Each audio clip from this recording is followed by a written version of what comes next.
Assalamualaikum warahmatullahi wabarakatuh. Bertemu lagi dengan Ibu Marini. Pada pertemuan kali ini kita akan membicarakan tentang soal dan pembahasan materi tentang bilangan. Nah, berikut ada beberapa soal dan pembahasan yang akan Ibu jelaskan. Silakan disimak dengan baik ya. Yang pertama, suhu di dalam kulkas sebelum dihidupkan 23 derajat Celcius. Setelah dihidupkan selama 2 jam, suhunya menjadi negatif 4 derajat Celcius. Perbedaan suhu dalam kulkas sebelum dan sesudah dihidupkan adalah, ini ada pilihannya. Nah, caranya 23 derajat Celcius kita kurangkan dengan negatif 4 derajat Celcius. Sehingga 23 derajat Celcius ditambah 4 derajat Celcius. Ingat, negatif dikali negatif tanda berubah menjadi positif. Maka hasilnya 27 derajat Celcius. Nah, kenapa 23 derajat Celcius kita kurangkan dengan negatif 4 derajat Celcius? Nah, kalau kita membuat sebuah garis bilangan atau kita menggunakan termometer dari 23 derajat Celcius dari atas sampai menuju 0, itu jaraknya kan ada 23. Dari 0 ke negatif 4 jaraknya ada 4. Sehingga perbedaan dari 23 menuju negatif 4 ada 27. Dia ya. Maka perbedaan suhu dalam kulkas adalah 27 derajat Celcius. Jawabannya B. Nomor 2. Operasi berikut ini ditandai dengan lambang segitiga. Berarti, jadi lambang ini artinya membagi bilangan pertama dengan kedua, kemudian menambahkan hasilnya dengan bilangan pertama. Maka berapakah hasil dari soal berikut? Bilangan pertama adalah negatif 10, bilangan kedua adalah positif 2. Ikuti perintah soal. Membagi bilangan pertama dengan kedua, berarti negatif 10 kita bagi dengan 2. Ini dia, hasilnya negatif 5. Kemudian menambahkan hasilnya tadi dengan bilangan pertama. Negatif 5 kita tambahkan dengan negatif 10. Nah, ini dia negatif 5 ditambah negatif 10 atau negatif 5 kurang 10 hasilnya negatif 15. Ingat pelajaran kita pada pertemuan pertama dan kedua. Jadi jawabannya B. Nanti tanda ini bisa berubah-ubah. Ada nanti dikasih tanda bintang, pagar. Nah, bagaimana cara menjawabnya? Ikuti saja perintah soal. Bilangan pertama pasti yang berada di depan. Bilangan kedua yang berikutnya. Yang ketiga, urutan bilangan berikut ini dari yang terbesar ke yang terkecil tentunya ya. Ada 3/15, 23%, 6/25, dan 0,25. Nah, bagaimana cara mengetahui mana yang terbesar, mana yang terkecil? Anda bisa mengubah bentuk ini menjadi bentuk desimal atau bilangan berkoma, atau mengubahnya menjadi dalam persen, boleh juga dikali 100% semuanya, bisa juga ya.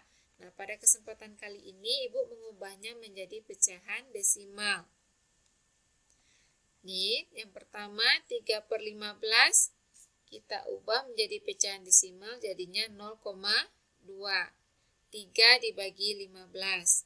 Kalau 23%, 23/100 jadi 0,23. Kalau 6/25, 6 dibagi 25 hasilnya 0,24. Kemudian terakhir 0,25 tetap 0,25. Nah, lihat kita urutkan dari yang terbesar. Mana yang terbesar di antara ini? Tentu 0,25. 0,24 itu adalah 6/25. Lihat di sini 0,25 pertama. Yang kedua 0,24 atau 6/25. Nah, ini dia. Kemudian yang berikutnya 0,23, 23%. Lanjut 0,2 atau 3/15. Jadi jawabannya C. Membagi ini udah bisa ya, membagi bilangan kecil dengan bilangan besar. Kalau tidak bisa dibagi, yang pertama 0, kemudian tambahkan koma ya. Bu yakin Anda sudah bisa. Kita lanjutkan. Jawabannya C. Nomor 4, Pak Amran akan menyumbangkan ketela pohon hasil panennya kepada 5 warga. Panen hari pertama mendapatkan 14,5 kg ketela, sedangkan panen yang kedua mendapatkan 9,4 kg. Maka banyak ketela pohon yang akan diperoleh masing-masing warga adalah, panen pertama dapat segini, panen kedua segini, mau dibagikan untuk 5 warga. Maka caranya bagaimana?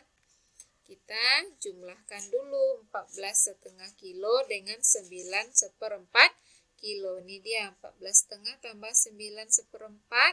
Nanti hasilnya kita bagi 5 karena ada 5 orang yang akan mendapatkan. Nah, ini kita sama mau diubah ke pecahan biasa dulu boleh. Ini banyak caranya ya.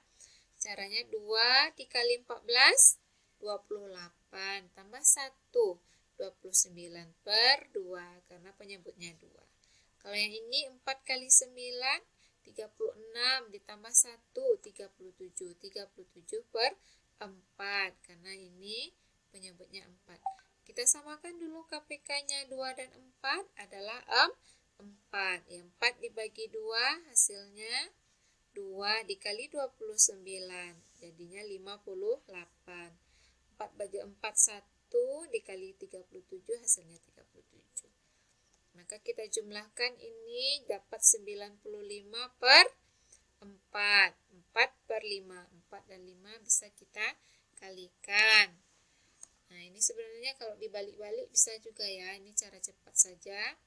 Jadinya 95/20. Kita sederhanakan jadi pecahan campuran 4. 4 kali 20 adalah 80, maka 95 kurang 80 bersisa 15/20. Kita sederhanakan sama-sama dibagi 5 dapat 3, ini dibagi 5 dapat 4. Maka jawabannya 4/3. Kita lanjutkan. Apakah hasil dari ini 91/3 dikurang 41/6 dikali 2/5. Langkah pertama kita cari dulu yang operasi perkalian. Nah, tentu harus diubah dulu yang campuran ini menjadi pecahan biasa. Ya, ini 6 kali 4 24 tambah 1 25/6. 5 kali 2 10 tambah 2 12/5. Ini Ibu coret ya, maksudnya ini dibagi, disederhanakan sama-sama bagi 6 dapat 1, ini dibagi 6 dapat 2. Ini sama-sama bagi 5 tinggal 5, bagi 5 tinggal 1. Sehingga ini menjadi 5 kali 2/1 ya. Ini tetap 8/3, ini 10/1 karena penyebutnya dijadikan 3 jadinya 30/3. Kita kurangkan jadi negatif 2/3. Oke. Lanjut ini Ridho mengikuti ujian matematika. Jumlah soalnya ada 50. Jika jawaban yang benar, satu soal benar diberi nilai 2. Kalau jawaban kita salah, maka nilainya negatif 1. Soal tidak dijawab atau kosong diberi nilai 0. Nah, dalam ujian itu Ridho menjawab soal 44 benar. 4 soal tidak dijawab atau kosong. Berapa nilai Ridho? Nah, caranya adalah hati-hati ya. Hitung dulu ini 44 benar, 4 tidak dijawab. Totalnya baru 48. Ya kan? 44 ditambah 4 48. Soal kita ada 50, berarti 2 lagi salah. Jadi soal yang salah ada 2. Skor nilai Rido adalah benar 44. Tadi kalau benar satu soal dikasih skor 2 ya. 44 kali 2, 88. Kalau tidak dijawab 0. 4 kali 0, 0. Yang salah tadi ada 2. Kalau salah skornya negatif 1. Dikalikan hasilnya negatif 2. Kita jumlahkan 84 ditambah negatif 2 atau dikurang 2 hasilnya jadi 86. Jawabannya yang A. Ya, ini dia A ya. Lanjut. Hasil dari ini 3/4 tambah 1/3. Per lagi 5/6 dikurang 1/2. Ini sebenarnya caranya biasa saja. Selesaikan yang di atas dulu, samakan penyebutnya, KPK-nya 12 ya. 12 bagi 4 dapat 3. 3 kali 3 9. 12 bagi 3 dapat 4. 4 kali 1 4. 9 tambah 4 13. 13 per 12. Yang di bawah juga samakan KPK-nya. 12 bagi 6 dapat 2. Kali 5 dapat 10. 12 bagi 2 adalah 6. Kali 1 6. 10 kurang 6 dapat 4 per 12. Oke. Sebenarnya ini bisa dicoret aja. 12-12-nya tinggal 13/4. Tapi kalau tidak ngerti, gini caranya. Kan ini 13/12 per ini artinya bagi. Dibagi dengan 4/12. Begini ya. Kalau kita membagi pecahan, maka ini dibalik letaknya 12/4. Tanda bagi berubah jadi kali. Oke, ini boleh dibagi silang. Sederhanakan tinggal 13/4. Ini ubah ke pecahan campuran, dapat 31/4. Soal berikutnya, jika diketahui A-nya 5, B negatif 3, C 4, D 2. Berapakah hasil dari soal berikut ini? Ini tinggal mengganti nilai A, B, C, D ini dengan angka-angka yang diketahui. Ini ya, A-nya tadi 5, B tadi negatif 3, tambah C bagi D, C-nya 4, D-nya 2. Ini kalikan, yang dikurung dulu diselesaikan, negatif 15, 4 bagi 2 adalah 2, maka hasilnya negatif 13. Oke, ini terakhir. Ica membeli 20 kue lapis dan 25 kue kotak. Kue tersebut dibungkus dan dibagikan kepada teman-temannya. Berapa banyak paket yang dapat dibuat Ica? Nah, kalau begini soalnya berarti ini maksudnya FPB ya. Berapa banyak paket? Berarti 20 dan 25 kita cari FPB-nya. Ini dibagi 2 dapat 10, ini nggak bisa bagi 2. Ini dibagi 2 dapat 5, tetap 25. Nah, dibagi 5 baru bisa kedua-duanya. Tinggal 1 di sini 5. Oke, ini udah ngerti pelajaran SD, maka FPB-nya 5. Jadi, banyak paket yang dapat dibuat ada 5 paket. Oke nak, sekian pertemuan kita hari ini. Semoga bisa membantu Ananda. Terima kasih. Assalamualaikum warahmatullahi wabarakatuh.